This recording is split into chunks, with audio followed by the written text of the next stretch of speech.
sound. Is there some sound now? Can people hear me? Just wave or... I'm definitely back to Fiona. Hello everyone, it's Rob Ward at the Centre for Recording Achievement here in slightly cloudy Wigan. Someone has to be. Welcome to this CRA webinar and to a topic which is of interest literally, hi Paul, around the world. We're talking with Australian colleagues, we're talking with European colleagues, with American colleagues around badges and the potential for micro-credentialing, as the Americans are calling it. In some senses a very old topic, in some senses the technology really providing a context for rich statements about student achievement. Chris and Fiona are going to be leading up the topic today, how we're going to manage it, a couple of housekeeping rules really. I think Chris is going to kick off and then we're going to hear from Fiona in terms of practice in a real institution, which would be great. And please use the chat facility on GoToMeeting, which is normally where people are already writing in that space there. To log issues you want to pick up as we go along. There will be a little bit of time when Chris finishes just to pick up any issues that are immediate, and then we'll move on to Fiona, and then we'll have some discussion time at the end of the session for people to weigh in with the points they want to make, either through the chat box or by using the microphones. Just while Chris and Fiona are talking, we're going to mute everyone else's microphones. The reason for that is you've no idea how A, annoying, and B, loud keyboards can be on webinars. And particularly if you're an open plan space, it's a real problem. So please don't feel at all affronted that we disconnect your sound facility. It's to make sure we can all hear and get a sense of what colleagues are talking about, and then we'll move on to some opportunities for discussion in all sorts of ways. It would also be helpful, I suspect, but it's with yourselves. If you're not one of the presenters and you don't mind, if you turn your webcam off, I think that's likely to improve the quality of the GoToMeeting service. So if people could do that, that would be great. We'll see Chris and Fiona in even more glorious Technicolor that way. Fantastic. Okay, so I'm going to hand on to Chris, and just to reiterate what I said earlier, which is thanks very much, colleagues, for doing this, and I'll try and keep an eye on the chat, see what comes up, and I look forward to the next 59 minutes. Thanks very much, and over to Chris. Okay, so thanks for joining the webinar. If anyone can't hear me, please send a message in the chat box, and hopefully someone will prompt me. I assume everyone can hear me okay? Okay, thanks Charlotte. All right, brilliant. So you should be able to see my screen. So I'm just going to talk a little bit about open badges. I'm going to go through some scenarios in which I think they can be useful. I'm not going to go into too much technical detail, but if anyone has any questions, I have done some technical development on this. We are trialing a couple of systems at the moment, so there'll be time for questions at the end. But Fiona's talk will be more about actual practice in a real institution, as Rob calls it. I'm at the University of York, and I'm going to start now. So open badges for us and our students, just to start off with, it's a new topic. You know, the lingo is still evolving. I'd like to propose that someone who receives a badge is called a badgee, and someone who gives out badges is called a badger. So if you could all join me in getting that new word out there, that would be great. Okay, so there aren't really any restrictions on what you can issue digital badges for. For anyone who's completely new to this, a digital badge is a digital version of something somewhere between a badge and a certificate. So you might issue a paper certificate for someone achieving something. You can issue digital badges for similar things. But the thing that makes them good is that they're pretty much free to issue. They don't take very much time. And they can even be automated. So it means that, as Rob alluded to, they're sometimes called micro-credentials. It means you can issue them for really small things or things that you simply wouldn't be able to issue paper certificates for. And in that way, they're a bit more like badges. You know, it's something different about a badge is that you can wear it and show people it. So I had a Blue Peter badge when I was younger.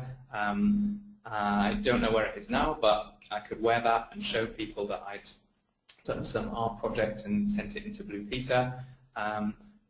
Certificates, you know, you can't really wear them and carry them around. And the nice thing about digital badges is you can choose whether or not to display them. So you can keep them as a private record, or you can show them off. So I've crowbarred everything into the letter A today, which leaves room for 25 more webinars on the topic. But a few attractive areas I thought are listed below, and I'm going to go through each in a bit more detail and share some of my ideas and some of the things that we have been doing. Thanks, Rob, for the acknowledgement. York is real also. You'll have to take my word on that. Okay, so the examples I'm going to go through, there are 3 ways that all of these could be put into practice in varying levels of technical requirements. So the simplest way is completely manual, one-off. So you decide you want to give someone a badge for something. So anyone who was at my talk at the CRA Residential, I did a live demo and issued my dad with a badge for cleaning out some rotten vegetables in a house, which he seemed to want some acknowledgement for. So you can issue it for anything. It could be a one-off thing that you just make one badge that you issue to one person, or it could be something that you have an existing badge and you decide to issue it to a new person. So you can then log on to a badge platform. So the one I've mostly been using, because it's free and really easy to use, is called Credly. You can log on to that, create a new badge, issue it to someone, and then the person you issue it to gets an email, and they can choose whether to accept the badge and display it on their profile. So anyone can do this. There's no technical skill required. The kind of next level up is partly automated. So using a service like Credly, again, which is a great way to just dive into badges because there aren't really any kind of barriers to entry. You can get a spreadsheet of people's name, email address, and then create a badge, upload that spreadsheet, and issue one badge to as many people as you want. So if you're in a higher education institution, which I know a lot of you are, you might have a course or a module which a number of students have completed. You might have a spreadsheet recording that. You can, with a very little bit of manipulation, get that spreadsheet to the right format, upload it to a platform, and issue badges to all of those students to verify that they have completed that course or whatever. So that's what I call the sort of partly automated method. Okay, so the final kind of level is fully automated, and that's what I've mostly been looking at. This can be done with Credly through their API or the Mozilla Open Badges protocol. So this requires a lot of technical development, but if you are or have access to someone who's able to do some web and database development, it's a great way to really explore the possibilities and to start automating badges. So I use the term silently here. You could actually set up a system which issues badges according to a set of criteria in the background without you even knowing they've been issued. Of course, you could know about that, but the beauty of this is, you know, sometimes you don't have time to create certificates, but you can have a computer issuing badges in the background according to your rules. So it needs some technical development for the initial setup and every time you want to create a new badge. But once it's been set up, there's not very much development required. So the process here is something happens, so maybe someone completes an online course or completes an offline course and their completion is recorded in some system. The program which the developer has created maybe runs every 5 minutes, checking the attendance registers. It sees that a new person has completed the course and it puts the badge into action. Then it uses a system like Mozilla Open Badges or Credly to issue a badge automatically. I've had some thoughts about how this could be done with minimal development. So there's a site called If This Then That, or IFTTT, which you can actually use to automate actions on the web. So I actually kind of pretty sure that using that and something like Dropbox, you could create a badge issuing system with very little to no programming ability. Anyone who's interested in any of the technical side of it, just let me know afterwards. Okay, so these are the kind of 3 stages. These can all apply to the examples I'm going to give. So let's get into it. So the first one, a bit of a fun one, to celebrate anniversaries. So maybe you give someone a badge on their birthday, attached to a card. They might wear it on their birthday to show it's their birthday. They could, if they're feeling crafty, wear it on other days of the year, to try and get some special treatment, pretending it's their birthday. With a digital badge, you could actually restrict the time limit of the badge. So you can put a 1-year timeout on a badge. You can put a 1-day timeout on a badge. But there are other anniversaries that you might want to just say thanks to someone for sticking around. So I'm calling this the sticking around badge. If someone's been a member of the CRA for a year, you could issue them automatically with a badge that says been a CRA member for a year. It could expire after 1 year and then either disappear or be replaced with a 2-year badge. So that's a nice way of kind of celebrating membership of something, and could be applied to any sort of institution or enrollment in a course. I imagine a lot of you are using VLEs or having other online systems recording enrollment. So it's possible with the fully automated route to have a program that just goes through and every time it finds someone who's been on the course for a year to issue them with a badge. So this badge you can see is an actual example that I've created, which we'll hopefully be trying out with CRA members soon. Okay, so another anniversary related one, which I've seen on actual websites, is kind of to celebrate commitment when someone does something on a special date. So I look at our web stats and we see that we always get a handful of people logging on to the careers website, which is where I work at York, on Christmas Day. And I often feel if I could, if I knew who they were, I'd like to give them a badge because that shows commitment. So you could issue a badge if a learner engages on a certain date or within a certain time range. So maybe if a student accesses some course materials during their first week as a student, you could give them a special badge to show that they're one of the front runners.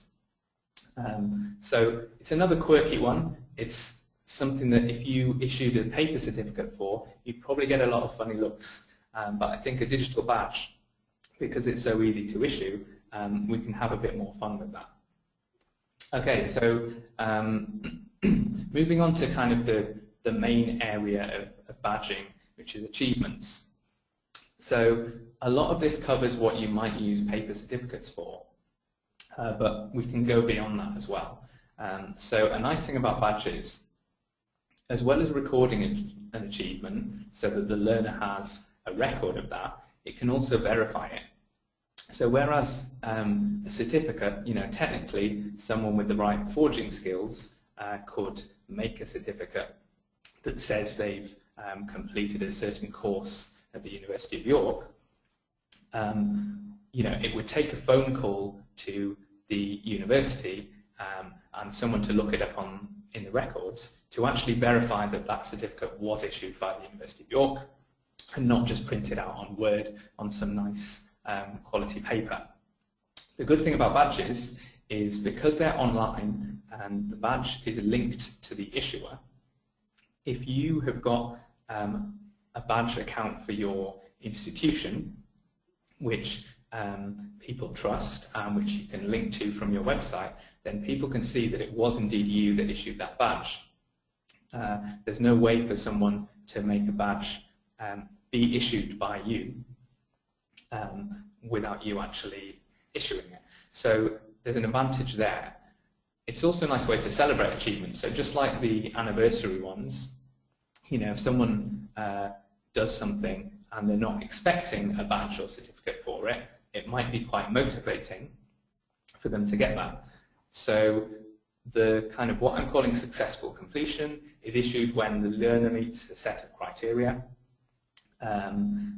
It could be completing a module, it could be passing a short course.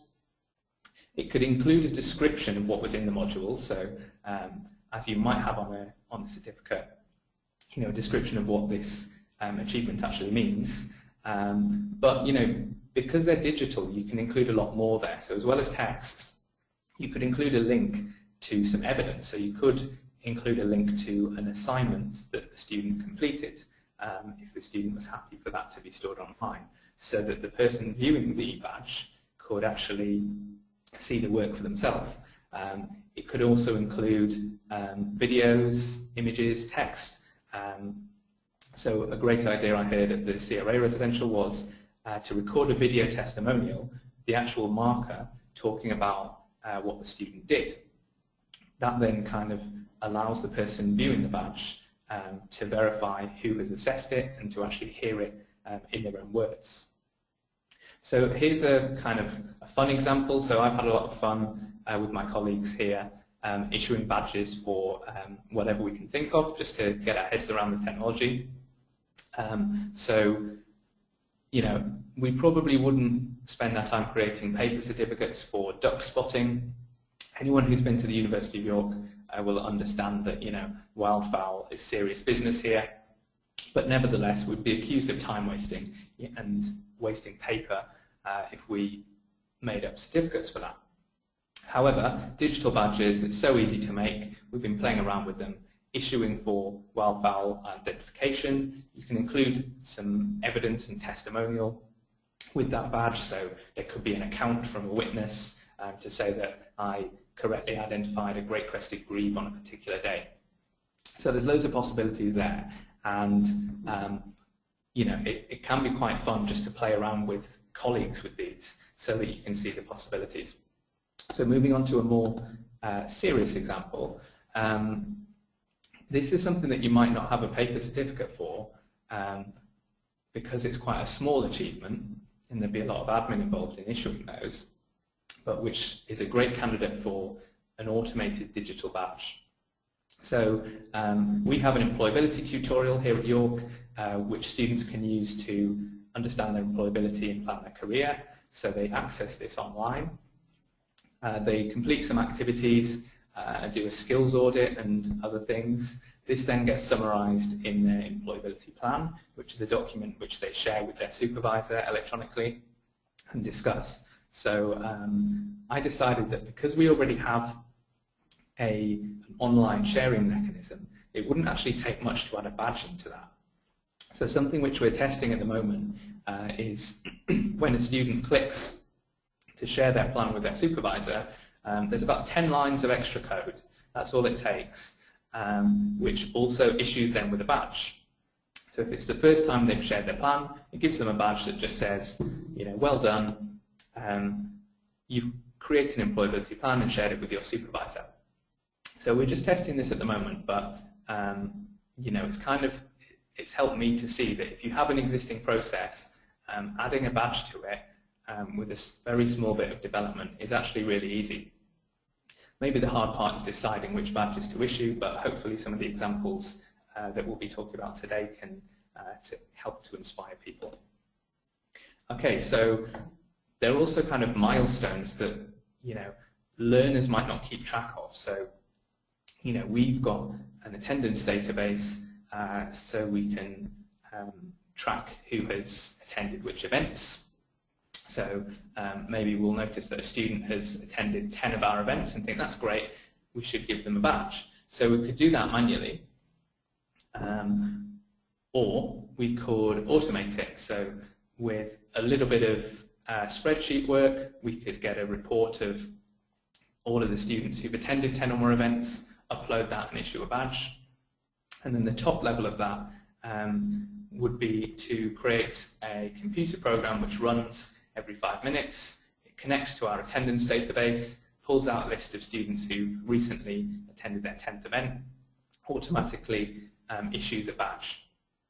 So this is quite a nice way to help motivate people, because it's very hard for a human to keep track of, you know, how many events one person has been to, but a computer can do that easily.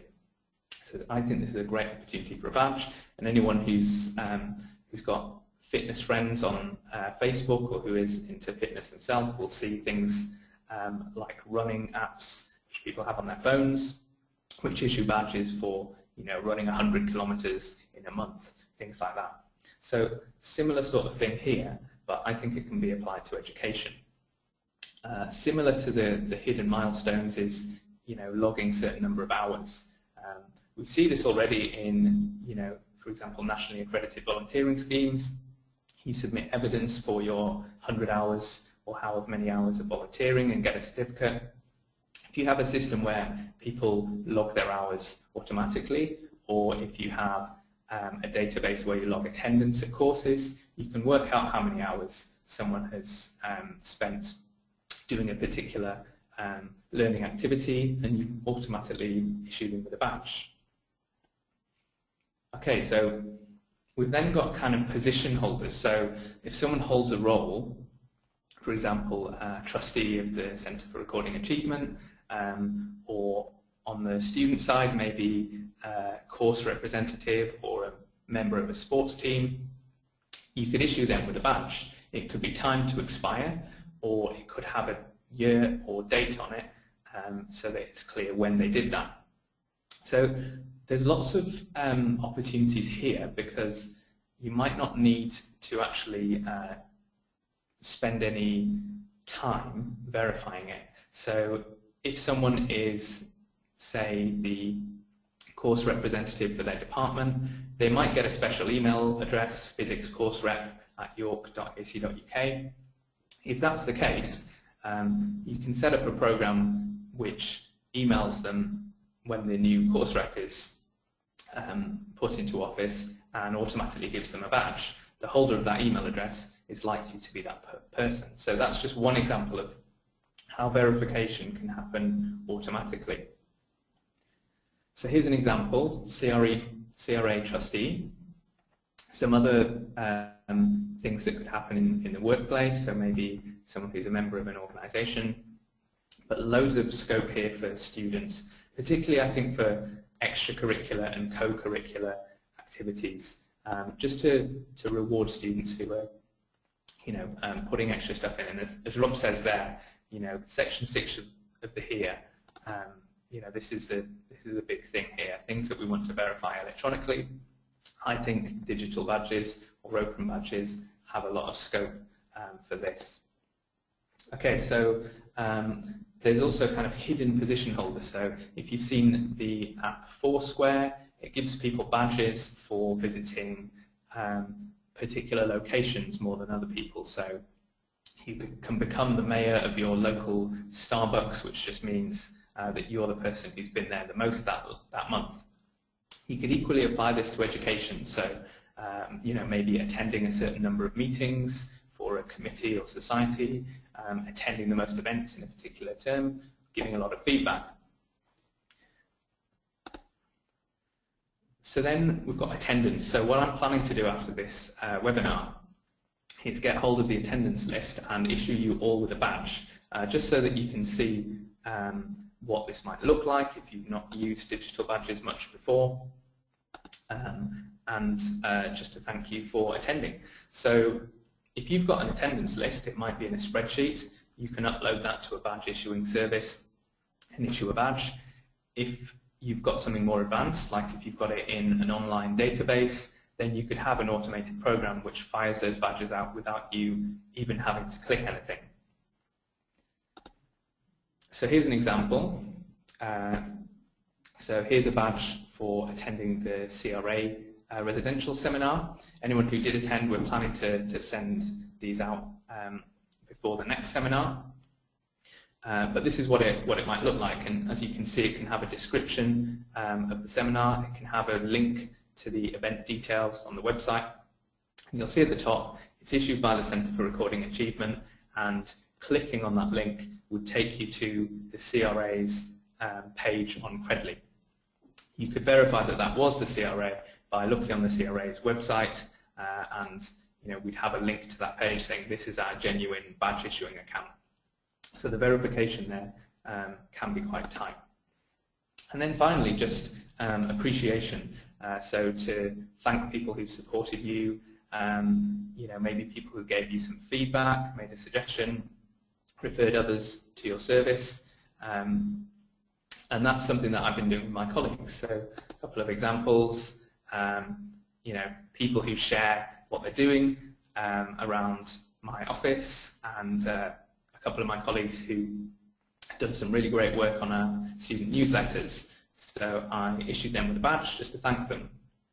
And since then, we've all got more into issuing each other with badges. Okay, so I think I've talked for long enough now, so I'm going to hand over to Fiona.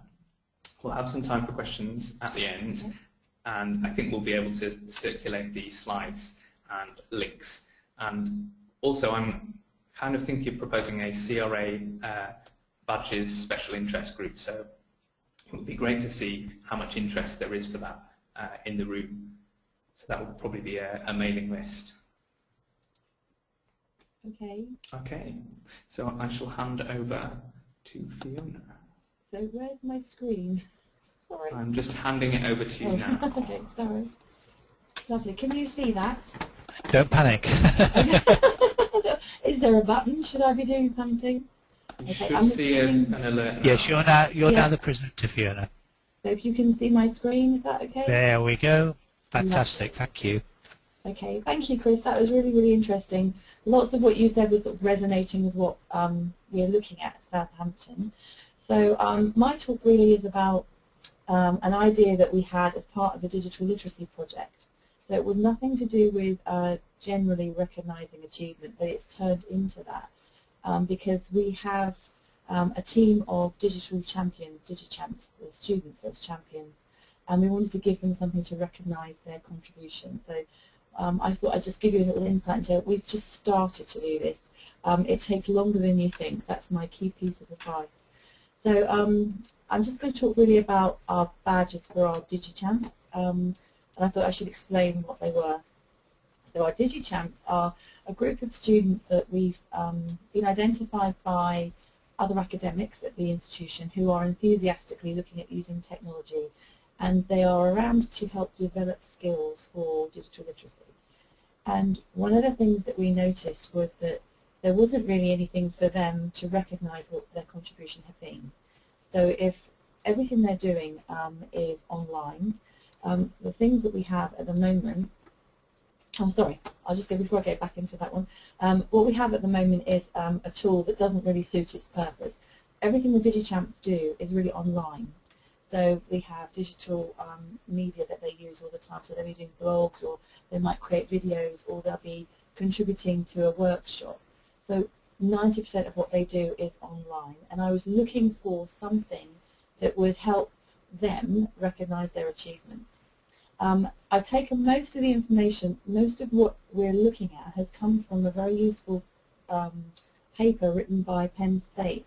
And I thought I'd just let you know about that paper before I go into the rest of it, because it's a very simple, well-written document that gives a step-by-step guide of what are digital badges, the pros, the cons, what the challenges are of using a badge, and how they extend the reach of the university or the institution that you work for. So it's more than just a person getting a badge because it's in the public domain. But the website here takes you to a Google Doc, which is a beautifully written paper, lots of information that I found very useful, and it's really what I've based some of they've given you insights into how they went about it and what they're doing. Their badge system is based on the same one that we're going to be using, which is the Mozilla Open Badge System, the OBI, the Open Badge Interface. And the interesting thing about using that is that it doesn't matter what platform they are delivered on, the students will be able to use those badges and display them in one place. So they'll always be around. It's not just on a particular provider. So yeah, that's a very interesting paper, and I thought it was worth sharing that with you now because it's something that we really, it's a very good framework actually. So yes, the DigiChamps. They work with academic teams. We've got them through about 4 or 5 different disciplines at the moment. We've got political students, politics, health sciences, biological sciences, psychology, education and management. Also history and modern languages. So they're a completely different range, and they're at different levels too. So mainly they're first years, we have second years, and we do have some PhD students. So there isn't one tool at the moment at the university that covers recognising their achievements. So if we're looking at recognising achievements, if we're looking at the work they're doing across the university with the academic teams, there isn't one particular tool that we have in place. We have a graduate passport at the moment, which many of your institutions I think have something similar. It's basically a paper-based document that gives students credits for different activities that they do. So as a student ambassador, they may get a recognition, and it's 10 credit points. And you build up all these credit points and it becomes a graduate passport, which is a paper-based document signed off each time they do something. It's only applicable to undergraduate students. So the master's students and the postgrad students, the PhD students, there wasn't anything for them. And they did lots and lots of work, which was hugely valuable. So I thought about, wouldn't we think a badge? Because also, the kind of things they're doing, blogging and web-based, they don't have any means of printing it off. I mean, you wouldn't print all the pages of a blog or the video off that they were producing. And the other thing we've done this year too is give them all iPads. So they have iPad Airs, and they use those because they can demonstrate to the academics not the use of just going on the internet, using the apps that are within the iPad to be more engaging. And just by using those, they're producing work that obviously you can't print off. I saw a message there about the graduate passport and the here. We don't have the here at Southampton. So I think we're looking into it, but that's not happening yet. So at the moment, the graduate passport is all we have, although it is under review, and it's part of something that I'm going to talk about later on. So what do we want to do? So we have started. I've got a team of people. We have a technology team in our IT services department who are almost like a rapid innovation team. So the biggest blocks for us are, obviously, it's a new idea, it's quite innovative, and it's going to take space, but it's so new, badges are so much in their infancy, that these kind of things in institutions take a long time. Once they see other people doing them, then they'll do them. And at the moment, most of the work is being done in America. So the badges are being used more in America than they are here. So, I like Penn State, for example. So I've managed to get this rapid innovation team. One member of that team has looked into using the Mozilla interface. So we wanted to use the open badge structure, and he's started to do that now, and it is in place. So he's had a play with it, and he's able to issue a badge. So that's good. We are now in the process of making the university aware that it's a good thing. People don't really understand exactly what it is, so we have to find a space for people to get ready for the concept of taking something that they've always done that's paper-based and moving it to a more dynamic, global way of representing what you do. The badging system that we're going to be developing, or we're working on now, takes a lot of work. It's not a simple case of we're just going to go ahead and create a badge. There are so many questions and so many things that come up. We're scoping at the moment. We're providing almost like a user requirement so we sort of know what we're going to be doing. At the moment, what I've done is we have a digital literacy special interest group, and they'll be working with us. But what we're doing is we're looking at this badge as a small part of a much bigger thing that we're going to be doing. So there are lots of opportunities across the university, as Chris was talking about, where academics and students do lots of different things outside of their normal piece of work.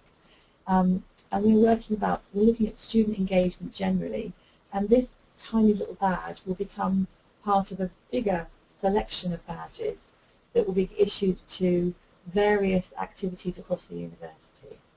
So it's the reason that I'm not rushing this is because we want to make it right. We're not doing things like Chris is doing. We're not using Credly. We're not issuing badges for things like attendance. We're issuing them for actions that we feel will be useful for the student to take with them for their employability.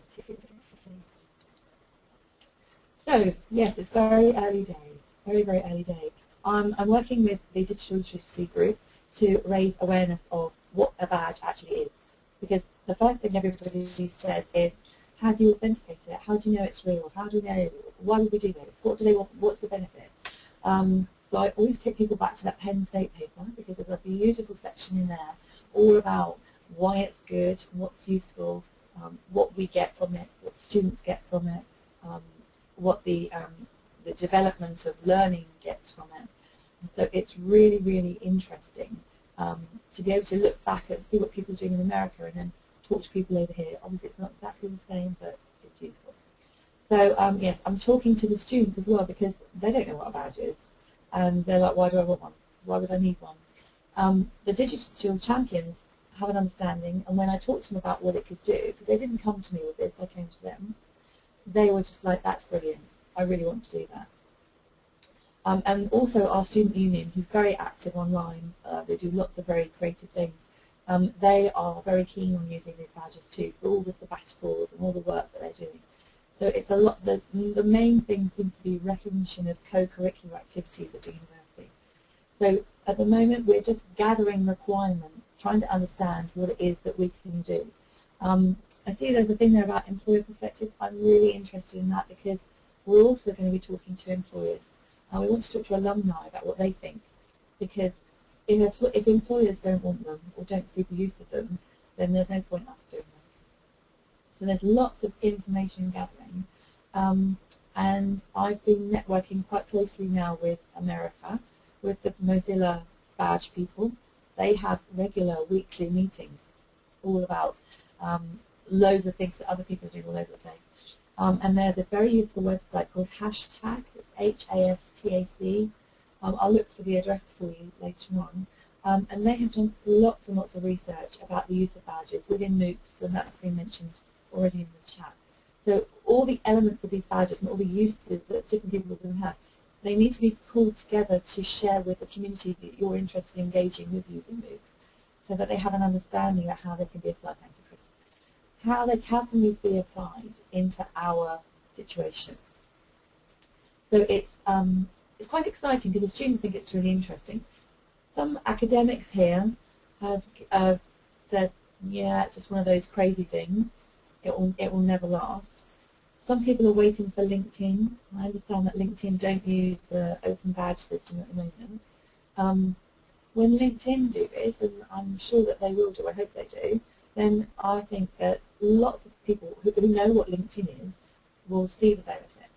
So it's about, if you're interested in doing this in the institution, you have to get people on board first before you can do it. Otherwise you're just spending a lot of time doing the technical side of things without any real proof of why you do it or what's the point. And that's part of the digital literacy agenda that we have at Southampton. So what are we doing with the badge? So the badge is at the moment based upon a set of criteria from a module. So we have a digital literacy module in our curriculum innovation program, but we also have other digital literacy modules across the university. One I wrote a long time ago had a series of different aspects of digital literacy within it. And we thought this would be appropriate for students, for our digital students, to be looking towards doing. So obviously because it's not a module, it's just a badge, we want them to recognise the activities they're doing, but because we're trying to develop their digital literacy skills, I'm using that module framework in terms of the criteria that we set, and we're just tweaking it slightly now. And of course, because we're tweaking it, we have to give a lot of attention to the different groups that be interested. Yes, I think that's a good idea too, Charlotte, engaging employers with this, because if they can see the skills that they need are being recognised by the university through the co-curriculars, not necessarily through the degree programs, then immediately they're useful. Yes, so we're setting up the criteria. The criteria is not being formally recognised at the moment. It's just doing the rounds. So we're looking at different elements of digital literacy where students will be actively employing the skills that they need to learn to be digitally literate, if there was such a state, and they can evidence that through the activities they're doing with the academics. So it's a very nice partnership working model, and it's the evidence for that which is really, really good. As I said previously, we have a digital literacy special interest group, and in order to authenticate these badges, what we're trying to do is give them oversight of the badge. So a group from the digital literacy special interest group will be looking at the criteria for the badges and issuing the badges too. I don't want it to be automated because I want to check that each student really has got the evidence in place. So we're looking at it in more like an exam board kind of thing. So have the students demonstrated that they have done these various outcomes through the activities that they're doing. All the activities they do with the different activities. So it has to be a very general thing, and there is no particular assessment.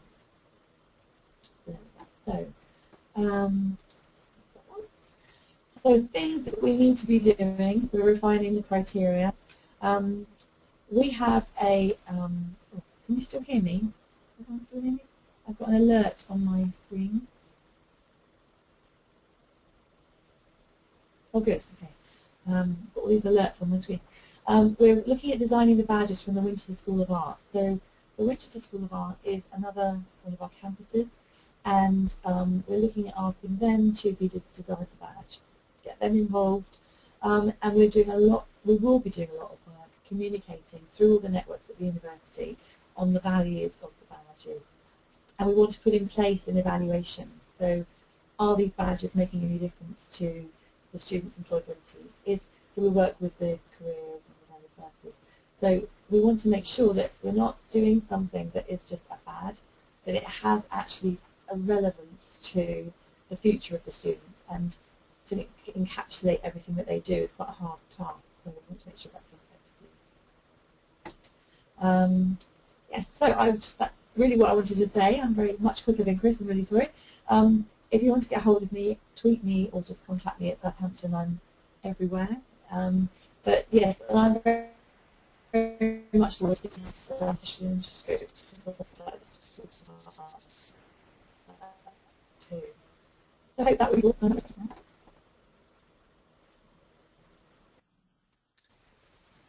Thanks very much, Fiona. That was smashing. Lots in there. We said, I think, it was about open badges for us and our students, and I think we've had a real gallop through a whole range of territory around the potential of badges for recognition, maybe for motivation as well in terms of distributed learners and MOOCs and so on, about the potential for an evidential record, for, in a sense, giving recognition to students while they're on programs, and a whole range of issues there about employability, and does employability require employers to recognise badges, and how do we do that, or is the key thing that we help students to sharpen up their capabilities for presenting themselves more effectively, and badges can help with that, both in terms of evidence but also in terms of fostering a sense of achievement.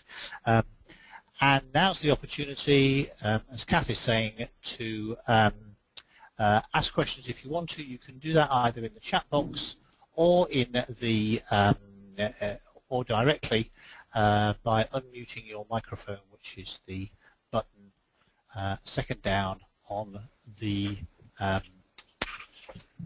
little box. Okay, sorry about that, Fiona. Sound's breaking up. That may be a problem here. Okay, over to to all of you, and if there are questions you want to ask, please go ahead. Hi, Chris. Can you hear me? Can I just ask a quick sort of semi-technical question? So, with the API and the coding, you've had to get a sort of a technical expert into sort of contact. Is it working through your VLE? Is it Blackboard? Yeah, so I've actually done the development myself on this. The example that I talked through, the system is embedded within Blackboard, but there's no reason why it couldn't be anywhere else. So it's basically a web application, and at the point that a user does a certain thing, so for example shares their employability plan, it triggers off a badge. So there's kind of no limit to where you could do this, but you know, if you run a PHP server, for example, or Cold Fusion or something like that, then that would be a good place to do that. Great, thanks. Okay. That's the question. Yeah. I mean, we've got a VLE review on at the moment as well, so it'll help inform our thinking about how we link things up. Yeah, I mean, with Credly is really easy to get started with, but Mozilla Open Badges is more kind of generic, and it's actually the Mozilla OBI. It sounds really complicated when you first get into it, but it's actually just based on files. So you could, if you wanted to, you can actually just kind of have a web server which has a load of files on it, each of which represent different badges, and that can actually act as an Open Badges server. So yeah, there are loads of different ways that that it can be done, and I think if we get an Open Badges interest group started up through the CRA, you know, we can share kind of different implementation strategies. That'd be great. Yeah, thanks. Yeah, I'd certainly be interested in that. So there's a question from Mike. So hopefully, yeah, you got that, Fiona. Yeah, I'm not sure whether Fiona is back with us. Can you hear us, Fiona? Yeah. Okay. You can unmute your mic. There was a question from Mike about employers and competencies. Reposted it. What kind of activities that we're doing? Yeah. Okay, so the activities range from evaluating technology to be used in the classroom to creating resources with academics, to managing their online identity, to using networks effectively. So these are all based around the competencies from JISC on the digital literacies attributes. So it's all about creating content, developing effective networks, collaborating, working well online, all of these kind of things. So, and everything that they're doing, they're sharing with academics, so they're also inadvertently developing their skills too. So part of our badge will have something like working in partnership with, developing skills with, that kind of thing. Okay, so in terms of relationship to competencies, would you define it in that way, in terms of meeting employer requirements, or would you define it in terms of, yeah? Yeah, no, it's recognising their contribution to the university in digital literacies. But there's also a whole series of other student engagement activities for other sections that will encompass more competencies in that way, I think. But what we're looking at the moment is a proof of concept with this particular cohort, this particular group that do work over and above, beyond their degree programs or their PhD programs. So there's a great question from Charlotte here. So is it expected that eventually badges will be hierarchical? I can't say that. Such that small badges could add together to form a bigger badge credit, or that badges based on bigger tasks have more credit? Thinking about standardization across HE institutions. My view on that is it's definitely possible. I mean, the kind of size of a badge or how important it is really down to the description of the badge and the information in it. But there's no reason why you can't include in that, a number of, an amount of credit that badge is equivalent to or recognises. It's also easy to rescind badges or set them to expire. And using automated badge issuing, you can set a badge to be issued based on any criteria. So, for example, you could issue 10 individual credit badges for a particular module, and you could do that manual and have an automated system which looks out for users with a certain number of badges. When 10 have been issued by your institution, it rescinds them and issues a 10 credit badge. So it's definitely possible using the system, and I think it's a really good idea. The badge that we're going to be doing is going to be based on smaller badges that become a big jump badge. The idea is that they would they do the online identity section, they do the professional identity section, they do the global citizenship online kind of thing. We attribute to a different badge. I'm just reading some of the questions.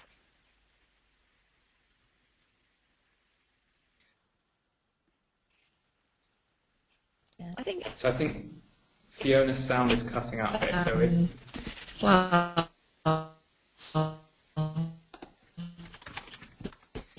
if we could ask questions of Fiona. Sorry, Fiona, we're losing you on sound.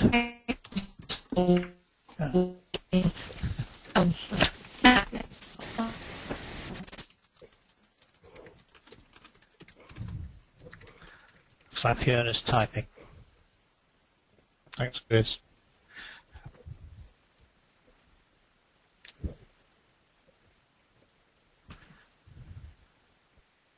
Thanks, Paul. See you later, Paul. Okay, so Chris, sorry.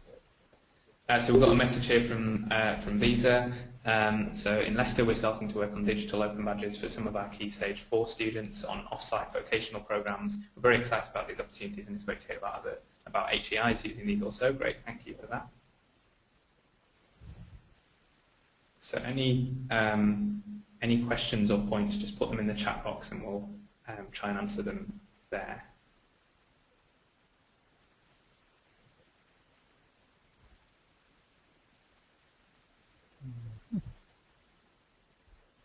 I think what Fiona was saying earlier about whether they're issued automatically, the kind of middle rung of that, and one thing which we're thinking about is something which is verified manually. So, for example, a student completing a course through attendance and completing an assessment, that's manually verified. It's then recorded electronically in a database, and the automatic badge is issued based on an entry in that database. So while the badge is completely automated, it's actually it's based on a manual verification.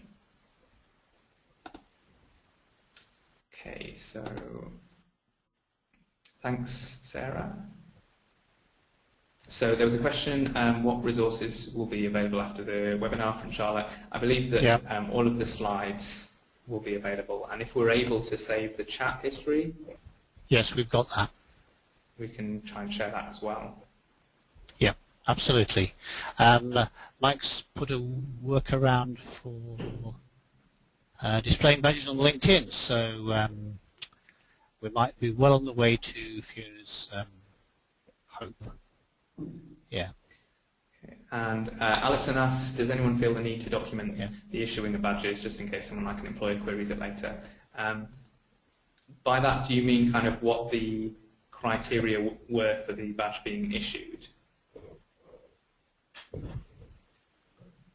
Yeah, the great thing about badges is they contain a lot of metadata, and in that you can include all of that information. So whereas a certificate you're limited, to a sheet of A4, and you don't want it to look too crowded, a badge can be nice and minimalist looking on the front of it, but when you click on the badge, it loads up a description of what that badge says about the learner, details of criteria used in order to issue that badge. So you can put as much information as you like in the badge to actually, explain what it actually says.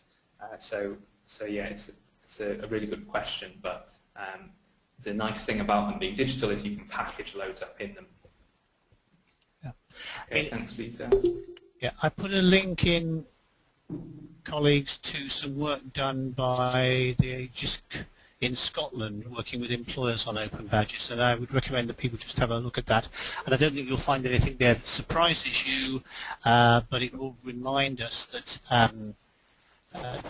if we're going to work with employers, then it may be possible, I think as Alice said earlier, to work in partnership with some employers.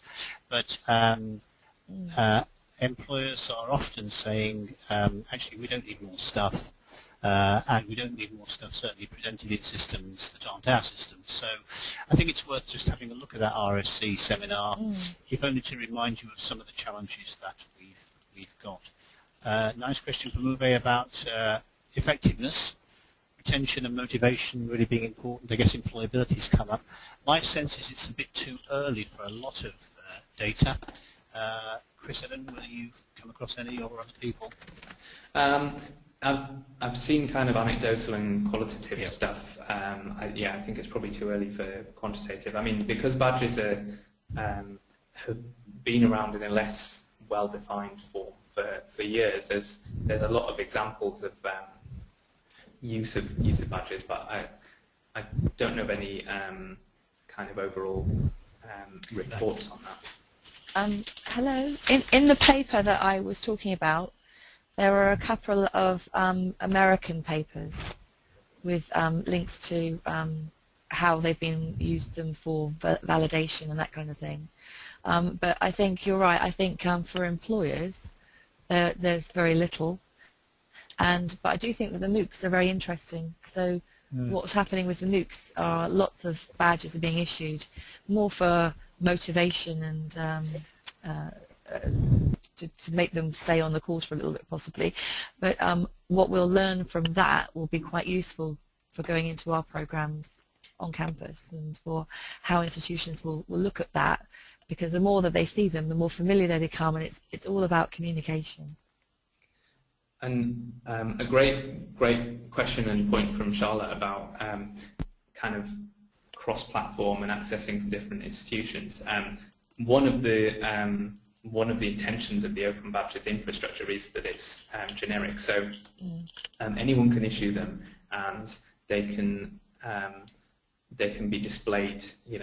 It's not locked down to one institution. So Fiona might be able to say more on that. Yeah, so the whole point of using the Open Badge system is that a student isn't confined to one place and that they can take them wherever they go. So they could come here to Southampton to do one thing, get some badges, display them in not on a University of Southampton server. They're authenticated by Southampton, so that when they click on that link, there is a signature or there's something, a certificate to say, yes, Southampton did issue this badge, but they could display it on a separate platform. And if other institutions use this open system too, then they can display those badges together. So it doesn't matter where the badges come from. And there's talk in America of the use of badges as kind of like a portable e-folio. It's a way of demonstrating. Absolutely. Folks, we're almost out of time, and it seems to me this is the start of a conversation rather than the finish of a conversation. I think where we finished is very interesting in terms of folios, because there's going to be a further webinar towards the end of this month run by our European colleagues on the links between electronic portfolios and open badges. So you got there slightly ahead of the French. if that's helpful at all to know. And we will send you details of that if you want to know more about it. The other thing I'll do, if people are interested, is I'll circulate some information about the Australian collection, curation and presentation of digital evidence, which is actually a project around badges. Oh, that'd be lovely. CRA is the one of the international partners in that project, and they're just getting going, and clearly the issues that we've been talking about will be of great interest to them, I think. Okay. A couple of things to note. One is I heard Chris say we're all getting a badge, so I'm looking forward to that. And we are looking at setting up a special interest group, which maybe will link colleagues together who want to progress these rich and very significant agendas, both for student development, maybe for retention, and also obviously for student support, and maybe for the demonstration of employability. And the other thing is just to reiterate something I said in the chat, which is that we'll make the slides and the recording available to all of you, and in fact to one or two people who couldn't make it but wanted to make it. So thank you very much, everyone. And it's been great to work with you. I look forward to my badge, Chris. And thank you, Fiona. You're welcome. Yay. That's absolutely fabulous. Okay, and thanks a lot. And from Wigan at least, goodbye. Thanks. Lovely. Bye. Thank you. Bye.